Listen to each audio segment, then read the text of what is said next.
اس فتوے کی PDF file حاصل کرنے کے لیے نیچے دی گئی لنک پر کلک کریں۔ سوال: میں پاکستانی ہوں لیکن فی الحال میری رہائش UK میں ہے۔ میں زکوٰۃ کیش فارم میں ادا کرتا ہوں۔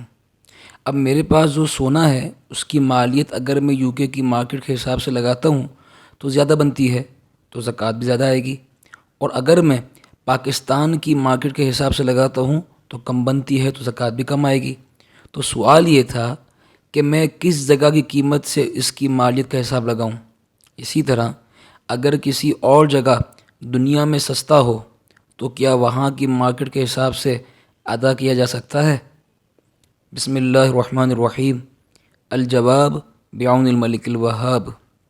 سال کے اختتام پر جس جگہ مال ہوتا ہے وہیں کی قیمت کا مارکیٹ پرائس کا اعتبار کیا جاتا ہے، لہٰذا آپ کی ملکیت میں موجود سونا جس جگہ موجود ہے آپ وہیں کی مارکیٹ کے حساب سے قیمت لگائیں گے۔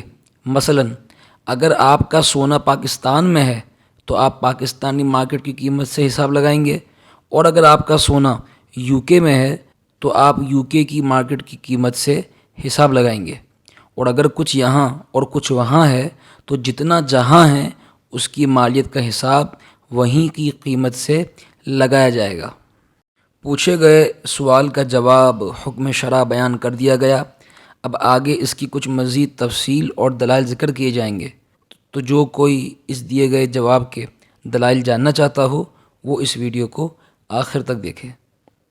لہٰذا فتح القدیر، رد المحتار، فتاوی قاضی خان اور فتاوی ہندیہ وغیرہ میں ہے کہ جس کی عبارت یہاں نقل کی جا رہی ہے۔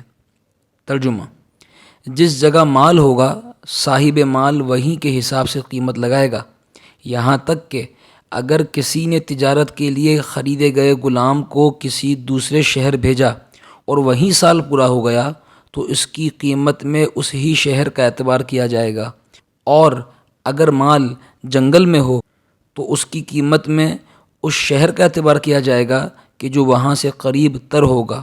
اسی طرح فتح القدیر نامی کتاب میں الفتاوی نامی کتاب سے نقل کیا گیا ہے۔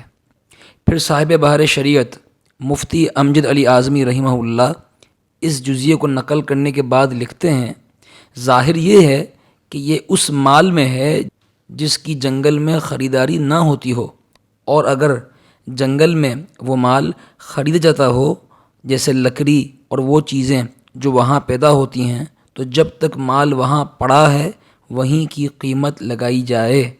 ھذا ما ظہر لی واللہ تعالی اعلم بالصواب۔